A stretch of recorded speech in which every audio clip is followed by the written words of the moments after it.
Hello, welcome back to FRAG-MENTAL. I'm Chris, thanks for joining me. Something just arrived in the mail. It's the brand new Giorgio Armani Code Parfum. So, I'm going to unbox this sucker, let you know what I think of it.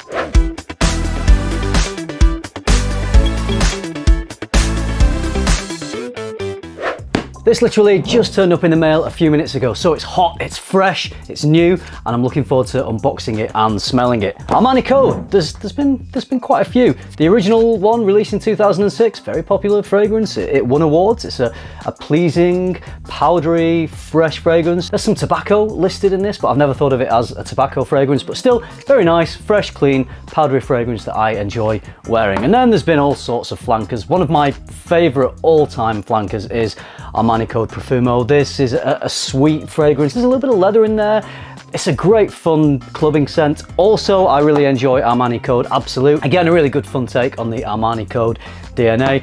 And I also really love the recent EDP flanker, which is very similar to the original, but it's thicker, it's richer, it's deeper, it's maybe a little sweeter. There's more vanilla in here, so you could say it's a more modernized, stronger version of the original, and I do prefer it over the original Armani Code EDT. I think pretty much this code line has not really done much wrong, in my opinion. I know there's other code flankers, but I don't have those, which is why I'm just focusing on the ones that I do have. I'm very interested and a little bit excited about this new parfum because it shakes things up a little bit. It's changed the bottle design, which you'll see in just a second, and according to Armani, they have reinvented the olfactory signature. Did it need reinventing?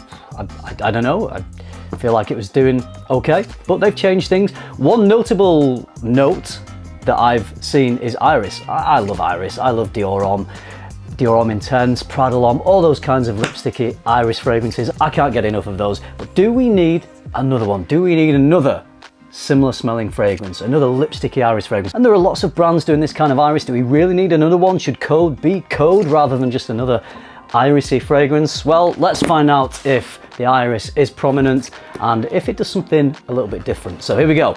Oh, I think I've got a free gift. Little toiletry bag, which I needed, so thanks very much, Armani. Here is the fragrance. I'm not quite sure why they've decided to change the bottle. I don't know if Code bottles will be different from here on forwards or if it's just this parfum release, but it does lose that signature bottle, which is unique. I quite like it. I always think these feel really good in the hands and good for a quick toss. I'm not sure that this new one will be weighted in the same way for that, so I don't think I'll be tossing this, but you know what, that looks really nice. That looks classy. I'm liking that design. The notes, according to Fragrantica, are bergamot, bergamot leaf, orris butter, iris aldehyde, clary sage, tonka bean and cedar. In the run up to receiving this fragrance, I've been wearing the other codes for the last few days, so I'm going to spray this on now and see if it retains that code DNA in a richer, deeper, stronger form like we get sometimes with parfums, or if it completely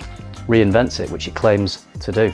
Let's see if we're getting some Iris. Nice magnetic cap on there, actually.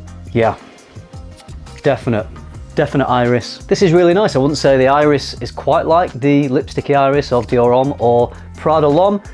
It's got a nice freshness to it. I don't think it's quite got the same powdery quality that some of the other codes have. Definitely a very smoothly blended fragrance. It smells like quality ingredients have been used in this.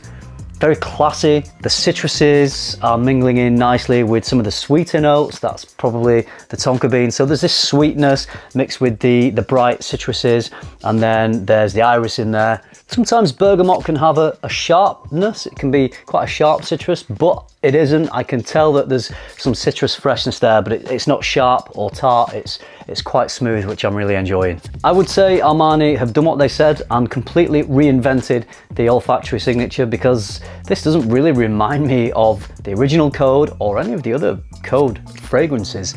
It's not quite as sweet and rich. I feel like it's fresher than those fragrances. I don't think it's stronger. I don't think it's, to me, just off these initial first impressions, it doesn't smell like it's as strong as Absolute, Profumo or the EDP. It smells quite light and thin in the air for a parfum, but parfums can do. It may mean that it lasts longer on the skin. That's something that I'll have to find out when I spend a little bit more time with it. I'm enjoying this. It's a great fragrance, but it is not anything that is mind-blowingly unique. If they were gonna move away from that Code DNA, I would have thought maybe they would have found something equally as memorable, but they don't seem to have latched onto a distinctive character like they have done with the other Code flankers. This seems a little more like fragrances that I've smelled before. So this maybe isn't fair to say at this stage, since I've only been smelling this for a couple of minutes.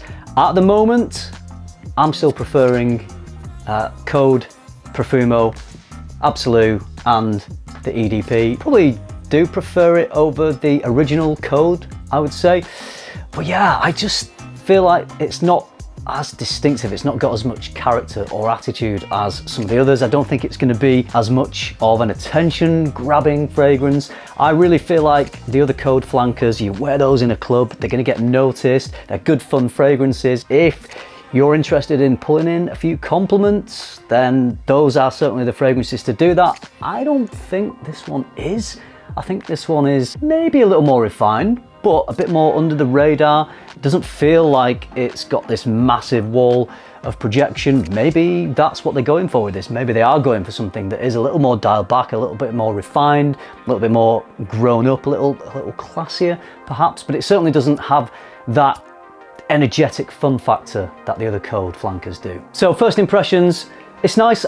I like it, I'm enjoying it. I'm looking forward to wearing this more to really find out how it behaves, how it performs, how long it lasts, whether it gets noticed, and I will report back in a future video. But at the moment, it's, yeah, the jury's out on this, I do have to say. And I really, every time I test a new fragrance, every time I make one of these unboxing videos, I want to love it and I want to rave about it on camera and I want to really recommend it to you guys. And I do like it, I think it's a good fragrance, but I can't help but feel just on the side of underwhelmed rather than overwhelmed at how good it is, which is of course how you always want to smell when you smell a new fragrance. Okay, that's it for this one. Let me know if you've tried the new Armani Code Parfum. I would love to hear your thoughts. My opinion could change by the time I come back and talk about this again, because as it dries down, as it develops, it could turn into one of the best fragrances I've ever smelled. But off these first impressions right here, right now, it's good, but it's not amazing. If you like this video, I would really appreciate it if you could hit the like, subscribe if you haven't already, and if you do all that, I will see you in the next one. Thanks for watching, bye.